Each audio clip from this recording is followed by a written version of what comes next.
हम में से काफ़ी लोग जानते हैं कि बचपन में एक श्राप के कारण बजरंगबली अपनी सभी शक्तियों को भूल चुके थे। जब सीता माँ को खोजने की बारी आई तो सबके दिमाग में सबसे पहले सर्वप्रथम हनुमान जी का नाम ही आया।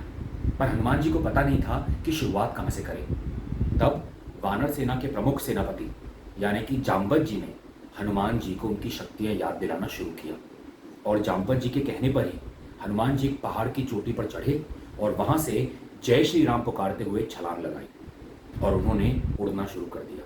उससे पहले उन्हें भी नहीं मालूम था कि वो उड़ सकते थे। जिस पहाड़ की चोटी से उन्होंने छलांग लगाई थी वो पहाड़ पूरे का पूरा सीधा पाताल लोक में समा गया, क्योंकि इतनी ताकत लगाकर हनुमान जी ने छलांग लगाई थी।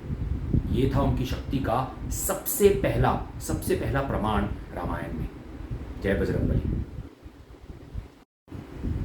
बजरंगबली जब लंका की तरफ जा रहे थे सबसे पहले उनका रास्ता रोका राक्षसी सुरसा ने। सुरसा ने कहा, मैं तुझे खा जाऊंगी। हनुमान जी ने कहा, मेरे पास वक्त नहीं है, मुझे लंका जाना है सीता मैया को ढूंढने के लिए। सुरसा नहीं मानी तो हनुमान जी ने कहा, ठीक है माँ, खा लो। सुरसा ने अपना मुंह 2 योजन बड़ा किया, फैलाया। हनुमान जी 4 योजन के हो गए। सुरसा ने अपना मुंह 8 योजन का किया। हनुमान जी 16 योजन के हो गए। सुरसा ने अपना मुंह 64 यानी कि 64 योजन का किया। हनुमान जी एकदम से इतने हो गए, सुरसा के मुंह के अंदर गए और तुरंत वापस आ गए और हाथ जोड़कर बोले, माँ तेरी भी रख ली, अब तू मेरी रख ले। मैं तेरे मुंह के अंदर गया और वापस आ गया, जाने दे माँ। सुरसा उनकी बुद्धिमानी से इतनी प्रसन्न हुई कि हनुमान जी को जाने दिया। जय बजरंगबली। ये कहानी बहुत कम लोग जानते हैं कि जब हनुमान जी लंका पहुंचे थे सबसे पहले उनका रास्ता रोका था लंकनी ने, जो रावण की प्रमुख पहरेदार थी। हनुमान जी ने एक घूंसा मारा लंकनी को और लंकनी बेहोश हो गई। जब उसे होश आया उसने खुद ही लंका का दरवाजा खोल दिया और हनुमान जी को अंदर जाने दिया। हनुमान जी ने पूछा कि तुम मुझे अंदर क्यों जाने दे रही हो, तुम तो यहाँ की पहरेदार हो। लंकिनी ने कहा, जब ब्रह्मा जी ने रावण को वरदान दिया था तो जाते जाते मुझे कहकर गए थे कि जिस दिन एक वानर के प्रहार से तुम मूर्छित हो गई, समझ लेना रावण का विनाश शुरू हो चुका है। जय बजरंगबली।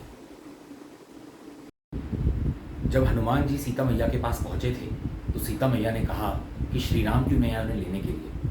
हनुमान जी ने कहा, वो भी जल्दी आएंगे, आपकी आज्ञा हो तो मैं अभी रावण को मारकर आपको अपने साथ ले जा सकता हूँ, पर मुझे श्री राम की आज्ञा नहीं है। सीता मैया ने कहा कि तुम्हारे साथ सेना में और कौन है।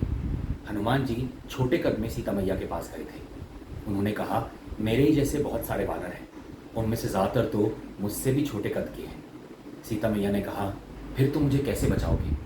हनुमान जी ने विशालकाय कद लिया और कहा, इस कद में आऊँगा श्री राम के साथ और आपको बचाकर ले जाऊँगा।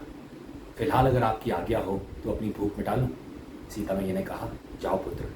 और हनुमान जी ने पूरी अशोक वाटिका को उजाड़ दिया, सिवाय उस पेड़ के जिसके नीचे सीता मैया बैठी हुई थी। जय बजरंगबली। हनुमान जी की सबसे अनोखी कहानी। अशोक वाटिका उजाड़ने के बाद हनुमान जी का सामना हुआ मेघनाद से। मेघनाद ने हनुमान जी पर ब्रह्मास्त्र चलाया। हनुमान जी चाहते तो आसानी से ब्रह्मास्त्र को रोक सकते थे, पर वो ब्रह्मा जी का अनादर नहीं करना चाहते थे। इसलिए वो स्वयं ही बंद गए और मेघनाद के साथ पहुंचे रावण के दरबार में। रावण ने पूछा, तुम यहाँ क्यों आए हो। हनुमान जी ने कहा, मैं तुम्हें समझाने आया हूँ कि अभी भी वक्त है, अपने मन को साफ कर लो, सीता मैया को लौटा दो, वरना तुम्हारे विनाश को कोई नहीं रोक सकता। रावण पहले तो बहुत जोर से हंसा, फिर उसने पूछा, अपने मन को साफ कैसे करते हैं। हनुमान जी ने कहा, बहुत आसान है, श्री राम के चरण पकड़ लो, मन साफ हो जाएगा। जय श्री राम। विनाश काले विपरीत बुद्धि। हनुमान जी से मिलने के बाद रावण कहीं ना कहीं समझ चुका था कि वो अपने विनाश की तरफ बढ़ रहा है, पर फिर भी वो अपने मन को समझा नहीं पाया। अपनी शक्ति का कहीं ना कहीं अहंकार उसके ऊपर काबू कर चुका था। हनुमान जी वापस गए और जब श्री राम और पूरी वानर सेना के साथ आए, संपूर्ण लंका का विनाश कर दिया गया। रावण ने अपनी जिंदगी में 2 बहुत बड़ी गलतियां की, सीता मैया का हरण करना और श्री राम की महिमा को ना पहचानना, जिसकी वजह से बजरंगबली का प्रकोप उसे और पूरी लंका को सहना पड़ा। जय श्री राम। जय बजरंगबली।